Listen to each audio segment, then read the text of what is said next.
Good afternoon, everyone, and happy new month. Today is the first day of June 2024. Now, there is a bill before the House of Assembly to give right to every ethnic group in Nigeria to self-determination, to have a referendum, and to exit Nigeria without any problem. I think this is a life-changing bill or a proposal.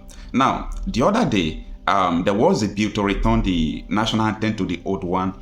It took the National Assembly just 3 consecutive sittings to make sure they passed that bill into law, and President has sent it. Just imagine, it didn't take any days, it did not prolong. They just have the first, second hearing in one day. I don't know how that happened.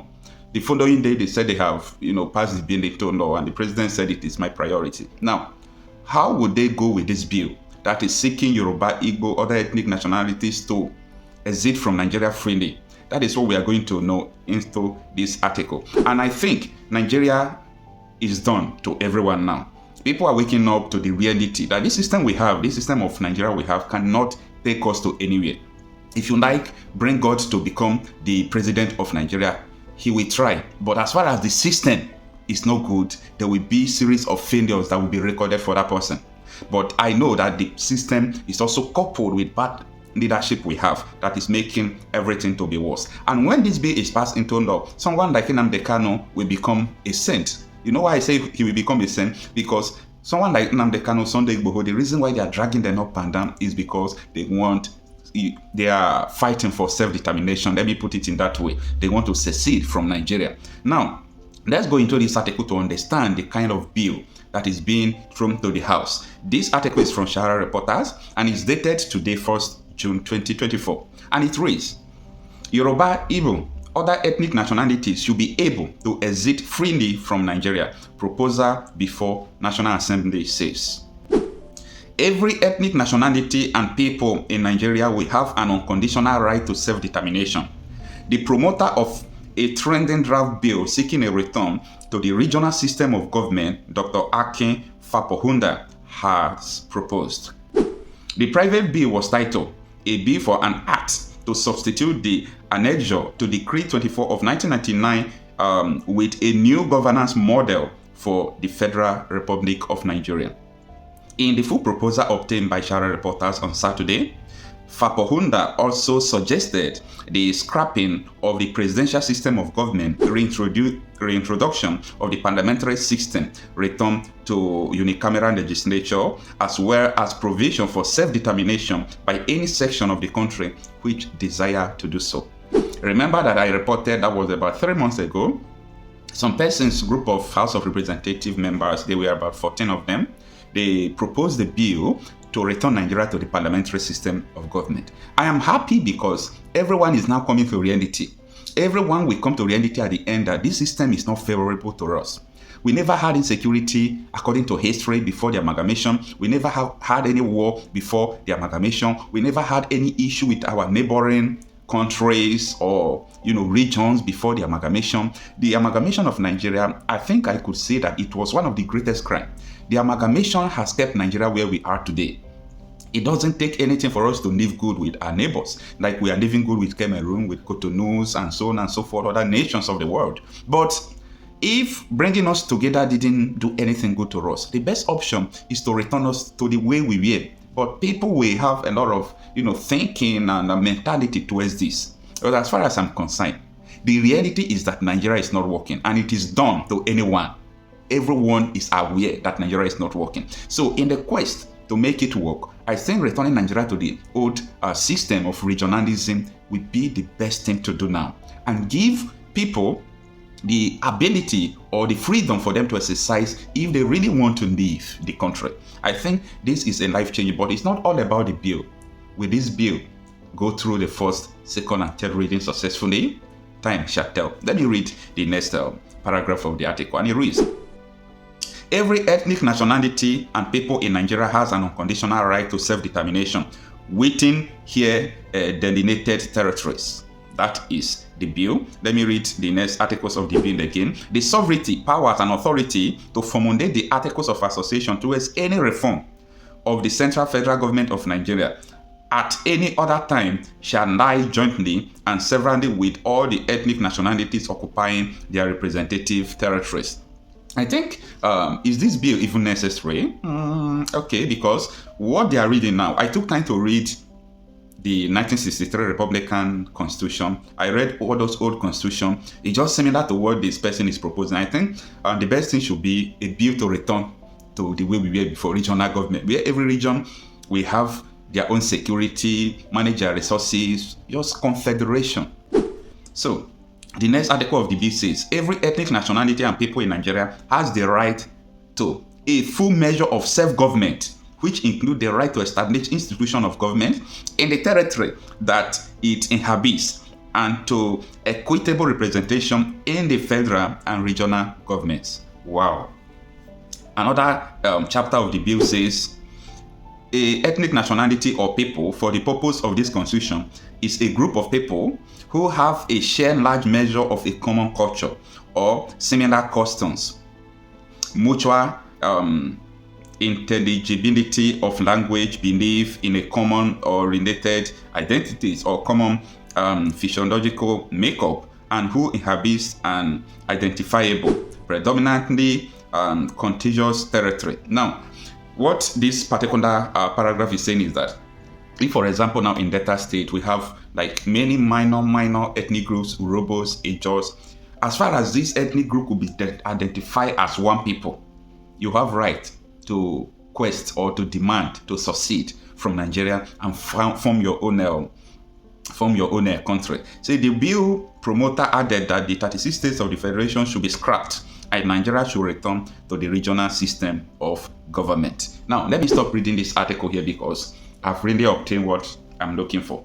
And now, if this is done, I think so many things is going to change in Nigeria. Our economy is going to improve. Security is going to improve. People will be patriotic to their regions. You know, Nigeria is denying this reality right from time. Because in Nigeria now we have Sharia law, which is under the Nigerian constitution. It's supposed not to be so. In a federation like Nigeria, we're supposed not to have two laws.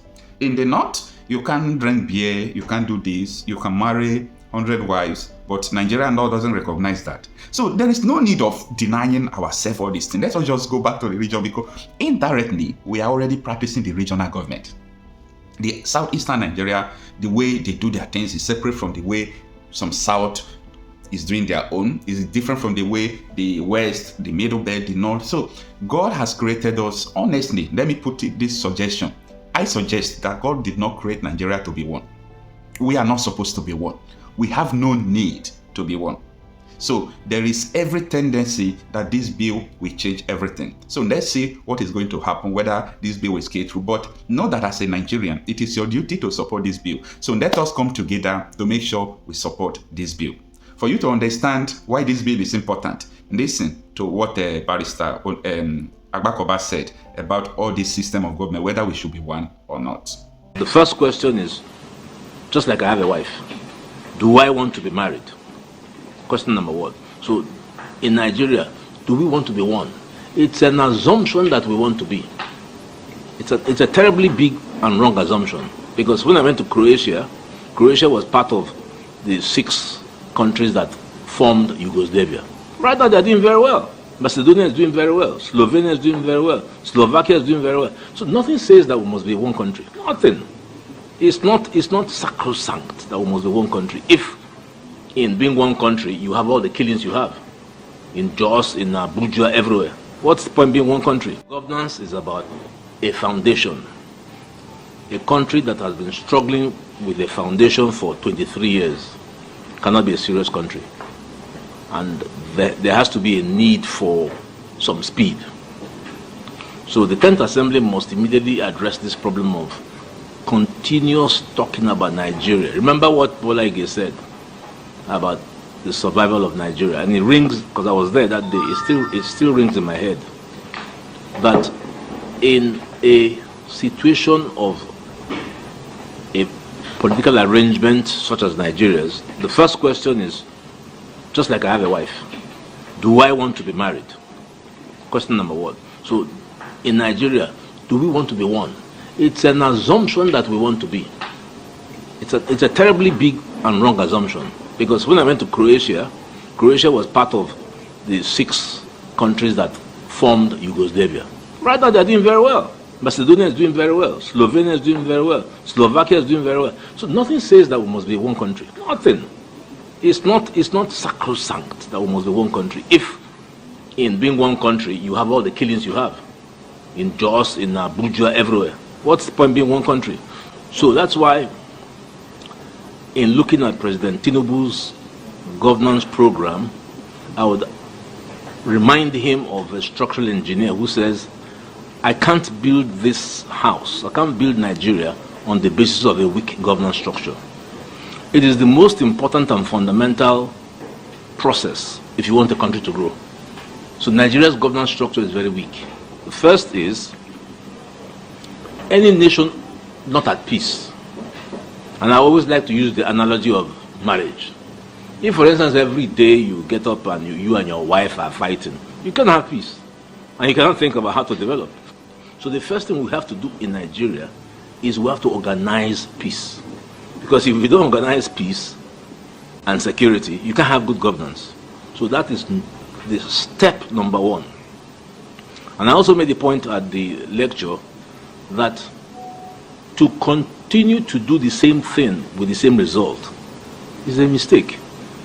We cannot resolve our problem by military solution. It will not happen. Quote me. If we continue on this path to deploy the military, deploy resources, I don't even know how much has been spent by the military in acquiring armaments, we can't win. And the simple reason is you don't use military solutions for what is called irregular warfare. Where do you find these Boko Haram people or the bandits? So military option will not give Nigeria peace. Rather, what you need is to go back and say, before 1914, who were the owners of Nigeria? When you invite those who were owners of Nigeria, Benin Kingdom in the Guinness Book of Records has the largest man-made structure in the world. The wall they built is bigger than the Chinese wall. People don't know this. So that is an extremely old empire. And the man who sits on that throne, the Oba, controls a humongous amount of political power. Then you count the emirs, you count my own OB, yet you exclude them from the process of development. Is a huge error. It's a huge error. So this is what we need to do. We need to bring in all these guys. We need to bring in Ohaneze, Pandef, Arewa, Afenifere. These are the people that will shape Nigeria and give us political peace for development. So that's the first point on governance, on political governance.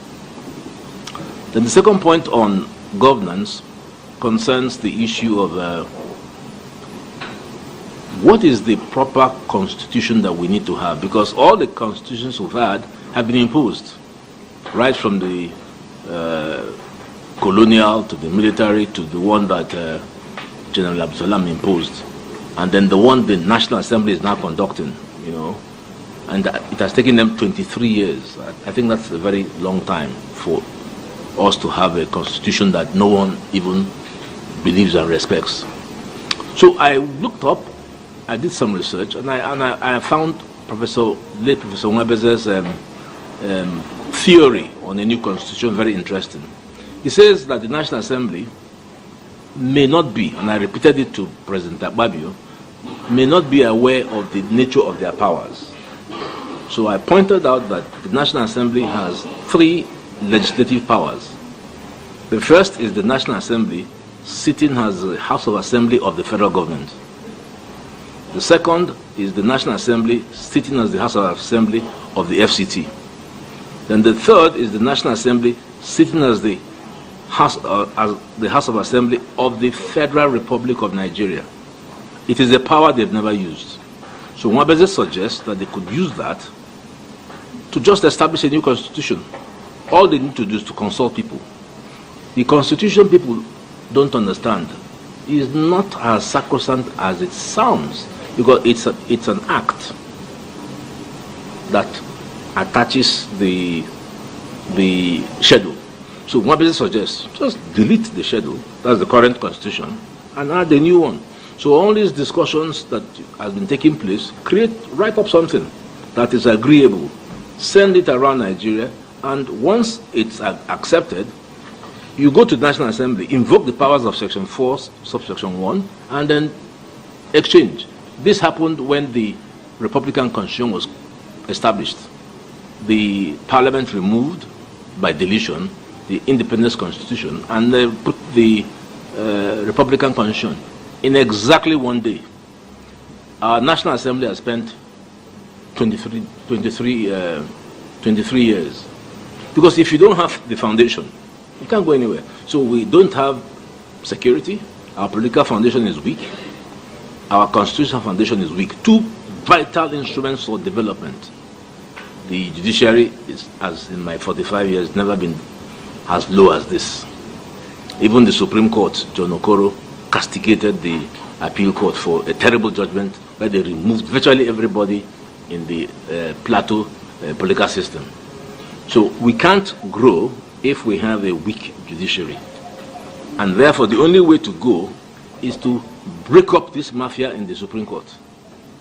You have to break it up. It's like saying, you know what? No woman in Nigeria shall be entitled to political office. That's what they've done to us in the judiciary. No lawyer is entitled. It's only them. They create a mafia, block us out, and appoint themselves. Incestuous relationship. So they can't be their best. So I recommended to the National Assembly to understand the difference between administration of justice. That's why judges take note and write. Versus judicial administration. In respect of judicial administration, the National Assembly can intervene. I could see President Akpabio looking a bit puzzled when I was making that point. I said, are you sure we can do this? Of course, because already there are laws. There's the Federal High Court Act, which sets out how judges should come to the court, how they should be composed. The only thing the Constitution says is you must be 15 years to be a Supreme Court judge, nothing else. So we need a law, the Supreme Court Appointment Act or whatever, to regulate the appointment of and the composition of the courts. In the case of some of the courts, it specifies that a person learned in Sharia law and customary law must be part of it. So why should somebody who is from the bar not be considered in the composition? To keep excluding the bar and the academics will result in a weak judicature. He's got off to a good start. He's kicked the engine of his aircraft. He's gone onto the wrong way. And the most difficult time for a pilot is when you're climbing out. So he's on the climb out. But remember that a pilot can always radio air traffic control that he wants to make an air return. So we're at a point where we cannot say the climb out will reach cruising height. An air return is a possibility. Unless all what I'm saying, you may say, well, I've been talking. But what I'm saying, as far as I'm concerned, is a very vital component of how Nigeria can reach cruising height. Otherwise, the captain may be looking for the nearest airport to return to and land.